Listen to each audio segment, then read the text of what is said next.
Setting boundaries has been some of the best inner work that I've done, and it's actually a lot simpler than you might realize. When setting boundaries, you want to make sure that you're actually respecting your own boundaries. A lot of the time, we struggle with setting boundaries with others because we're not respecting our own boundaries. So, for instance, let's say that you want to start going to the gym every other morning, but when the time comes to go to the gym, you are always skipping. What you're doing in that moment is you're telling your body, it is okay for people to tell us one thing and not keep their word. It is okay for people to not hold up their end of the bargain, or it is okay for people to cross our boundaries. It's okay because we're doing it to ourselves. The way you treat yourself is acting as a blueprint to show others how to treat you. So if you're not respecting your own boundaries, chances are other people won't respect your boundaries either. So a great way to change this is to start small. So let's say you want to start getting up, I don't know, maybe around 7 a.m. Do it. When you tell yourself that you're gonna do something and you do it, it makes you feel so good. It builds this confidence within you, and it makes you feel worthy of setting boundaries. It makes you feel worthy of becoming a person with boundaries, because now you are respecting your own boundaries. And as you keep doing little things like this, like waking up early, maybe going to the gym, even including rest. Say you're someone who's not resting now and you're like, okay, I'm gonna dedicate maybe 2 hours a day to rest, and you actually do it. You dedicate a certain amount of time to yoga or anything like wellness, and you actually do it. You're building that trust with yourself, you're building that confidence with yourself, and that already kind of gets your energy shifting. And as your energy shifts, you'll notice that it radiates from you, and the way that people treat you changes. When it comes to setting boundaries with others, you want to make sure that you're sounding confident and kind of firm when you're setting these boundaries. You want to get away from over-explaining your boundaries, because when you over-explain your boundaries, what you're telling yourself is, I'm setting this boundary, but I'm not completely convinced that I get to have it. So I'm explaining my boundary so that I can convince myself that I'm actually worthy of it.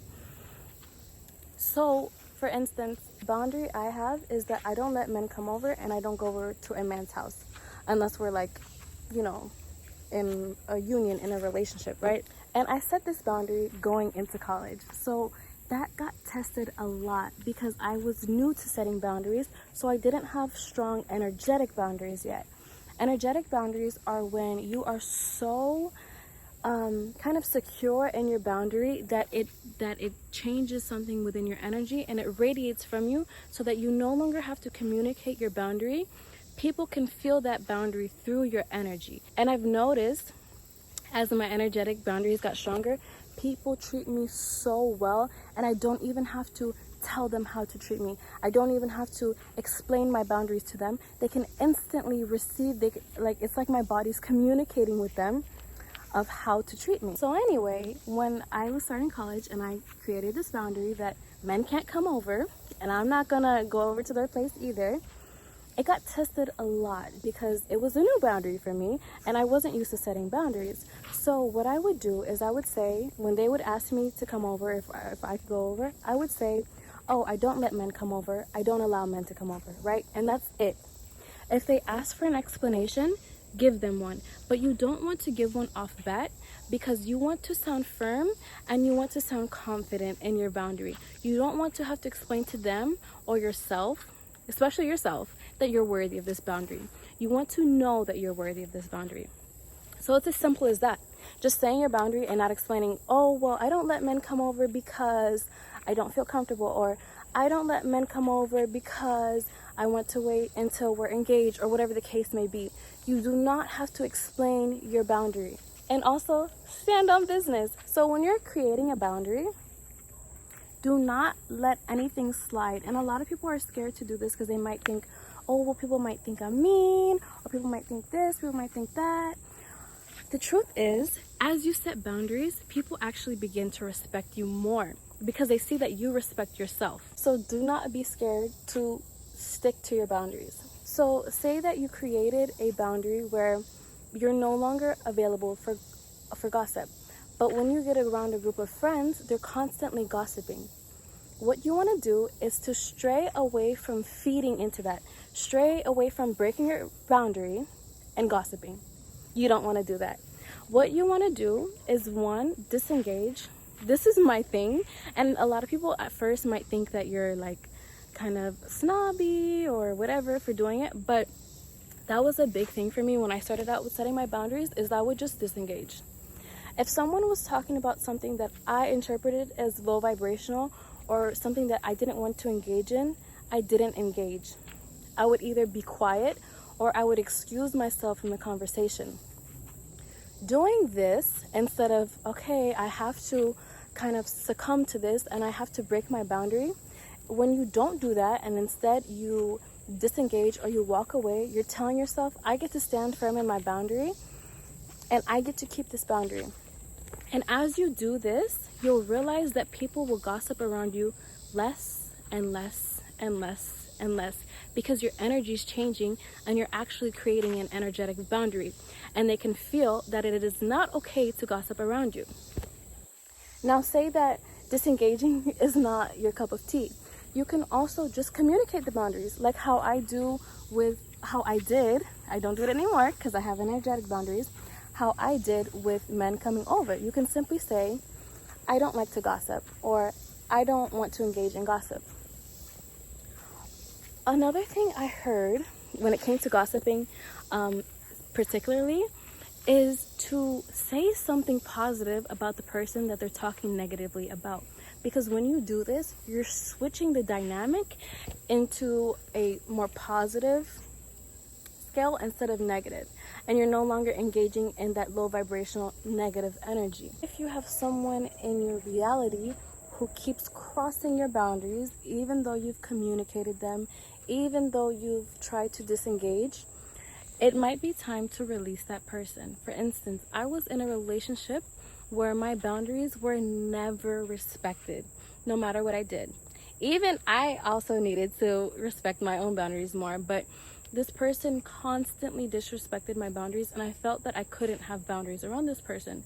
So I decided to no longer have this person in my life, and it boosted my confidence and my self-worth, and it made it easier for me to respect my own boundaries because I felt safer kind of without this person in my life.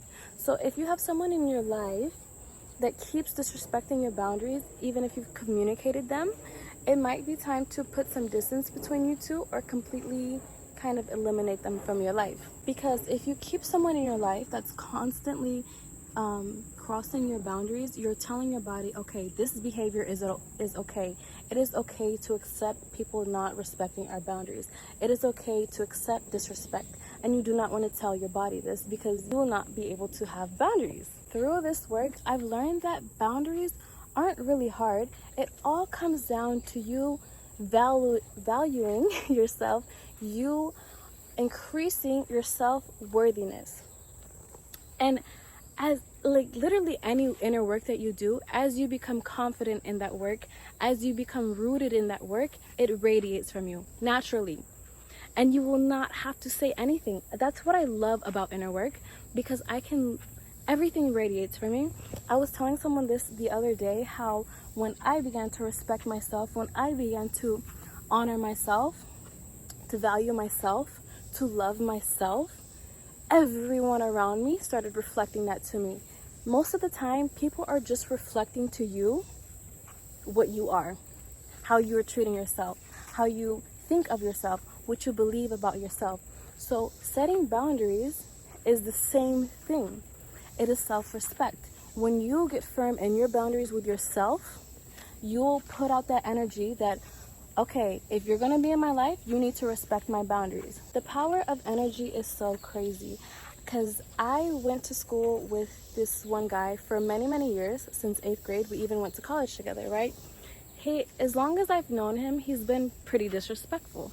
But in college, I started doing my inner work. I started respecting myself a lot.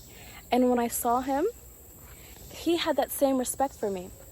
He knew not to curse around me. The way he talked to me, the way that his body language toward me was like he valued me. As you value yourself, everyone around you will value you too. If not, they will fall out of your life because they're no longer a match for your energy. They're no longer a match to who you are.